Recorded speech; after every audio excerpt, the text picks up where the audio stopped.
Toledo presents E3 coverage. Hosts Danny Pena, Paris Lilly, and Peter Toledo are direct from the convention center floor.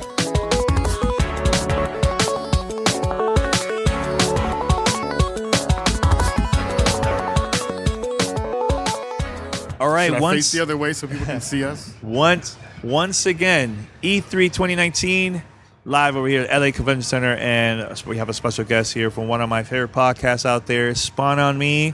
I'm going to be rocking the shirt this week. Be prepared. Yes, sir. Khalif Adams, what's up, man? Shout out to you on the tippy tie. How is everybody doing in GTR land? How you doing, Danny? So, Khalif, man, what's been going on for the past few hours for you? Have you been checking out, or the past few days, because you've been here for a couple days now, right? I have learned new ways to sweat. I've tried to figure out ways that my body has actually learned how to compensate with heat and humidity in ways that I did not know was real or possible. But running around, trying to get stuff for Spawn on Me crew and Chicago fans and everybody else in the hood.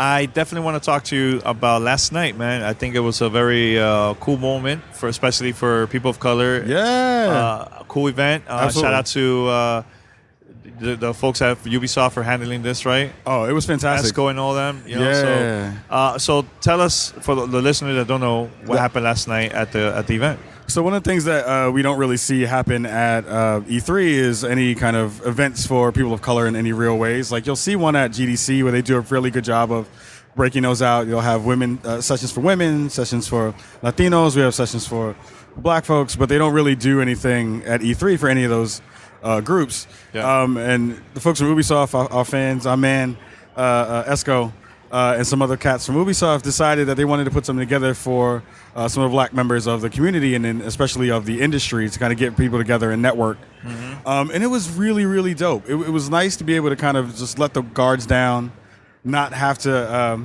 try to figure out, how to code switch through some of the conversations that you usually have to do when you're at a convention floor and at a show. Yeah. And chop it up and give each other a little bit of crap and hug it out and kind of be with each other in that space. And it was really nice. It was necessary and needed, and it was really good. And I hope that they continue to kind of put the efforts towards doing more of it, because it was fantastic. So there was no hands-on. It was more just networking, mixer type thing, right? Yeah, they told us right off the bat. They were like, this is not a thing where we're trying to show you stuff. We're not trying to pitch you on games. We're not trying to do any of that stuff. This is literally just time for you. That's cool. Just time to be with each other, be with family, go hang out, and really chop it up with folks. And it was nice to see folks from the whole spectrum of the conversation. Paris was there, I was there, some other folks who have been in the industry for a while now, and then there were the newbies who were coming through too, who were just like, yo, how do I talk to these people? Or who are the people I need to reach out to get this thing? And the conversations, we've all had these about how difficult it is to, when you're starting out, learn about the little intricacies of how to get the things you need, right? Yeah. And a lot of times people kind of hoard information and don't want to share it, and it's unnecessary when you get to a certain point. But it was nice to be able to get to those folks and give them the knowledge, or at least imbue what you could to the stuff that you know, and kind of pass that knowledge on, so that when we decide that we're not doing stuff, that they can carry on and do all the cool stuff. Yeah, I think that's really cool, because somebody that goes to E3 for the first time, and I met a couple already for the past few days, that this is their first E3. Yeah. Super shy. They don't know what to do, where to go, who to talk to. Sure. So every time I meet someone like that, I'm always giving them advice go do this, come with us, we'll get you in. It's good sometimes to give back, not just hold everything. It's only for me and that's it. Totally. So, if you're not giving back in this industry, then you're not really doing your job. Because we all gonna grow. Yeah. But see, I don't see you guys as a competition. I see it when Khalif does something, it's going to open the doors for not only for us, but for a lot of other people, man. Doesn't matter how big or small their show, site, podcast is going to grow too. Yeah, I look at everybody as family at this point. It's the only competition I see is within our own space. Yes. And it's with your own self at this point. It's are you continuing to try to drive the message that you have and the ideas that you want to make, and then if you get into a door, it's yo, we got into a door. I'm cracking that door open. I'm leaving it open. There is no key. Get in the house, right? And that's the way I look at it. It's if we're not doing that work, it doesn't really matter all the other things that come along with it. We've all passed around information to each other to help each other grow, and you've all given us great advice, and we've figured out things that you may not have known, and we're yo, here's the thing that's happening. You should be a part of it because you do dope stuff, and your angle and your the way that you do your show has always been one where we know you kill it whenever you go to it. So it's it just brings more things to the actual community and to the actual gaming industry and to the fans at home, which is what all this is for. Yeah. So what you think about E3, man? The past few hours, it feels kind of weird where we at right now because we're at the location where we always see PlayStation next to Nintendo, or Xbox was also around this location. Then they moved to the other hall. This is what, South? This is West Hall. Yeah. West Hall. So Actually, no, this is North Hall because West is the center part, right? I think this is still West. It's a different. It's West Hall. It's West Hall because they don't really split it up in that way. I don't think anymore. They usually just do South and West, but yeah. West Hall. Do you feel like it's weird not seeing PlayStation or not even having their press conference during E3? Like, I mean, one of the things that I was talking to some of the Microsoft reps when we had a chance to talk to those folks was like, there's usually that conversation about there being this like heightened version of competition when they're both here, and since they weren't, it was nice to see that wasn't a thing. It didn't feel like that, which is kind of nice. Yeah. Like that air of like, all right, so now when you cover this Microsoft thing, are you waiting to see what the Sony folks are going to do to counter it? And it's nice to be able to have people kind of just rock in their own bubbles and do their thing and then kind of judge it on the own merit of their own thing as opposed to trying to compare it to something else. Sony's presence is missed because, you know, we have expectations for what they're going to show.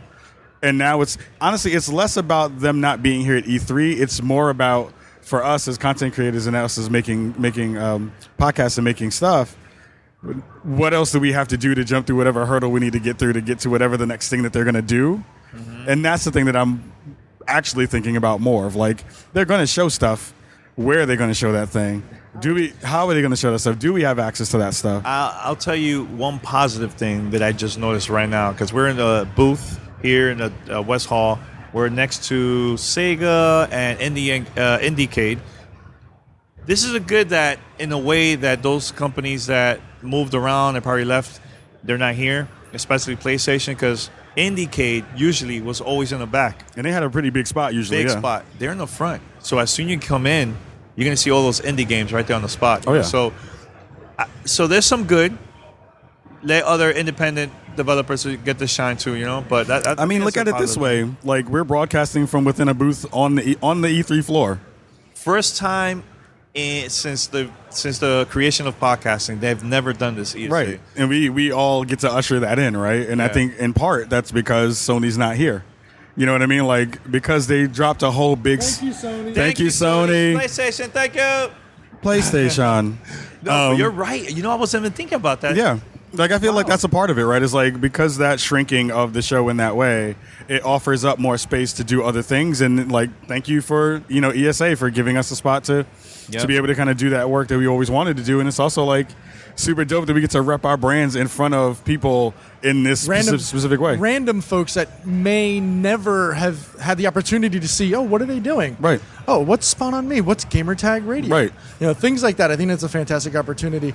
I also think it's great that, in general, we're seeing companies just embrace the content creator more. Yeah. We're seeing the streaming stations over in the Ubisoft areas upstairs in the meeting rooms. You know, obviously Facebook Gaming is out here doing their thing, and then just seeing, you know, just seeing more people with cameras and doing the live stream. We always see the people walking out with the selfie stick doing the little thing walking through, but to see them in a static area getting shine on their own, I think that's fantastic. I think it's a good thing I think it's a good step forward for the industry. Yeah, and I feel like it's a good step for E3 too. Like, I feel like that's a way that, you know, we're not at this moment in time when we're recording, the public hasn't gotten in yet. Right. So we still have maybe 30 minutes before we see 9 minutes before it gets real hectic in here, right? And that's going to be fun for people who have not really seen how this works, right? So being able to kind of either go through the indie space and kind of check out what's going on there, and then kind of filter your way out through South Hall and see all the kind of bigger stages and all those things. Like, everyone keeps talking about how the show is dying. I feel like it's just morphing, right? Right. It's trying to, of course, stay alive. It's trying to keep up, right? And when you do that, you have to be nimble and you have to try to figure out better ways to serve the public in good ways. I do think that it would be cool to have some version of Sony here in some form or fashion. It would have been cool. I don't think that they should have abandoned the whole show, but it opened the door for other people to shine, and that's good. Like that's a great secondary function of what happened. Yeah, because like you guys were saying, Indiecade is usually in the South Hall on the far back end. Yeah. Furthest away from, where everything else is going on. So it is awkward to see it up front and in center. Yeah. I mean, just like us. I mean, we're literally right next to them and right next to the Nintendo booth, which is massive. If you haven't had a took chance, over like the whole it's like spot. It's like 40% of this hall, and it's big. It's impressive. Yeah. Speaking about Nintendo, Khalif, you watched the Nintendo Direct today? I watched it through the eyes of the kind of funny folks this morning. Okay. So I saw small bits and pieces. Guiji is a thing now that I didn't know was a thing. Wait, Luigi mentioned you never. No, I knew of it. Oh, I didn't know of Guiji. Oh, Guiji. I was like, yo, that's true. Guiji's a thing. That's true. Yeah, I was like, oh, okay. No Was there doubt. anything that you were like, wow, I didn't even know this was possible or this was going to be announced? I mean, I'll be completely honest. I don't really keep up with Nintendo stuff like I used to. I've just not felt like they've given me a lot of stuff for me yet. Okay, for example, The Witcher. I don't care about that. You don't care about The Witcher? Not You on never- Switch. I've played that game. But I'm saying, as for people that have never played The Witcher and they have Nintendo Switch, and even the technology of CD Projekt Red working on a game like that game is huge. Tell me Cyberpunk is on Switch, then I'll care. Now I'm a believer. Like, I think that's even possible now. But that's the thing that people are excited for the Witcher thing to come over to Switch. Yes, because it puts on a new platform and people are able to play it and enjoy it. And yes, it does open up the door for possibilities of them having that stuff on, having Cyberpunk maybe on the Switch. But like at this point, ports are ports. You're only going to get but so much. You're always going to get but so much into that. Like if someone's like, I want to play Witcher, I'm not going to send them to the Switch version of that game. No, but remember, not everybody has a PC or a PlayStation 4 or an Xbox. Sure. If they only have a Switch, this is the opportunity. Like, look, I personally think The Witcher 3 is my favorite so far. Yeah. My favorite game of this generation. Yeah. And seeing it on the Switch, I think I will go back. Even Paris will go back. And I don't know about you, Pete. Will you do that? No? No? I would. That's interesting enough that you bring that up. Yeah. That's one of those things where I would look and peek into. We have all these new services, cloud-based stuff that's coming into the market. Yeah. I would much rather at this point someone to one of those for that experience than just putting it through the port version on the Switch. I'm like, if they don't have it though, they don't have those devices for that. Then what? sure, but if you bought that thing on Stadia or wherever it's going to be, if it's going to be connected to something like that, I wouldn't mind doing it that way because then I'm semi future proofing some of the stuff that I'm doing, and I'm able to put it on other platforms that I would be able to use in different ways. I know you interviewed Aaron Greenberg. Yes. I also interview him. Yes. So high five on that. High five. Yeah. So Content creators. I straight up told him, I had a crazy theory. Yeah. I told him about the Nintendo Switch, Nintendo partnership, and everything. And this was yesterday. Oh God, no, I didn't leave you out. So I said that to him. That I like that their partnership is growing even more with Nintendo, and he's a PR answer, but then the next day, Banjo-Kazooie, which I know you were totally against, Smash, but I know you're not a fan. I get it, but as that's the only. as a fan, Yes. a fan of that game, Sure. I think it's cool to see the relationship from Microsoft and Nintendo growing even more. Like, I could see so many cool things in the future. Imagine Master Chief on a Switch, or that's possible now. Well, I mean, the Dennis Dyack, that's an old school reference. Yes. The old Dennis Dyack, one console to rule them all system thing is happening in other ways, but it's not happening in hardware format. It's happening in software format, right?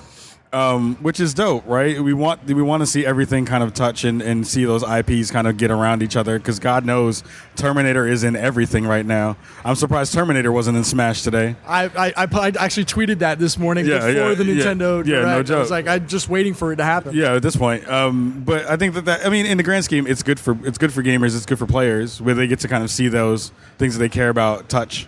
I don't know if it moves the needle for whatever those old IPs were. Like again, it's not like I don't like Banjo-Kazooie. It's not like I'm not excited for people to be able to get to play that thing.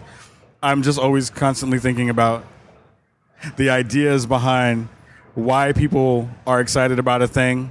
Are they actually really interacting with that thing in the way that they say they would? And, there is this conversation that always happens about people being excited for the idea of a thing, but when the actual thing manifests itself, not really supporting it in the ways that we think that they should or that they say they would. So, it's a put your money where your mouth is kind of deal when people are like, yo, Banjo's going to be dope and it's going to come out and it's going to be hot. And I'm like, yeah, it's cool. But it's just going to be in Smash Brothers. It's not like you're having a full-on game. It's just his appearance in Smash. Yeah. I mean, and if that satiates people's, need for a Banjo thing, then that's dope. Like, they get their Banjo in another game, and then that's better. I would much rather be that than then pull out a full game and it not do well. Right. Because then people lose jobs over that, right? Like, you're not just assets that get moved around. Like, people have to, figure out new places to work. Right. So you mentioned Stadia earlier, and I want to go back to that because I haven't gotten your opinion on that. I would like to know what's your stance on it, because my fear is you've got all these titles coming out. For example, Destiny's coming out. Yep. You're going to have, and that's a PvP heavy experience. Yeah. But if not many people are on Stadia, who are you going to play with? Yeah. That's good. I mean, those are all super valid concerns. Like, the biggest things are bandwidth, cost, ownership. Do you leave infrastructure? Do you leave out a whole swath of people? Like, is this going to be a system for the coasts? Right. You know what I mean? It's like, are the people in the middle of the country going to be able to even rock with any of this stuff? Well, see, I don't think that's going to be an issue because we've seen more than enough infrastructure in place to support Google. Sure. Right. Yes, we did have an East Coast outage last week, and there were some services that were affected by that. Sure. But I think in an effort like that, that would just flip over. You'd flip over to Central, something in Austin or in Chicago, as opposed to going across the country and adding for latency. But do you think that, I think they've got enough of a catalog to entice people to come over, but do you think it's enough in general, the whole offering, for people to come over wholesale to support? Like, if I want to try to get the raid done, I got to find 4 or 5 other people on Stadia to play with? I would assume that they have to try to figure out some ways to have connectivity between the other platforms. I don't know how that works yet, and they haven't really outlined that in a good way yet. Are they going to integrate with Battle.net? Or they can't. Actually, no, they can't even use those. So whose servers are they going to use? Theirs? Yeah. I mean, are they going to come? And that's the bigger question maybe for Bungie. Are they going to support their own server infrastructure to do that? I think they're going to have to try to find ways to integrate some of that stuff in the back end, because if you don't, then what's the uses of getting those, connective tissues together? Like, you're saying, hey, we're going to have this thing on your service, but all the people who you wanted to play with are not going to be able to talk to you. That doesn't make sense, right? I'm sure they are either thinking about that or at least kind of moving towards it. I in the grand scheme, I think Stadia will be the business trip gamer service of choice, right? It's like, hey, I really want a game. I don't have a console. I don't have a games console, the actual backpack that you carry that has the game and the screen. Like, what are going to be the ways that I'm going to be able to actually get that stuff together? This is going to be for them. Playing a browser, playing your lunch break. Like, that's the kind of stuff that I'm excited for when it comes to Stadia and cloud stuff. Well, Khalif, mention your website and social media if anybody would like to follow you, man. Don't follow us, we suck. Thank you again, both of y'all, for all the love and having me on. Check us out at spawnofme.com. We're on all podcast services. We're also on Portland Radio, xray.fm. You can check us out there on Tuesdays and Thursdays at 1 p.m. in the afternoon. And yeah, we're here at E3, hanging out, chilling with Danny and Pete, the rest of the crew, trying to get it done. We got some fun content coming, and hopefully you'll be able to hear it. Cool. Thanks, Scott. Thanks, man. All right.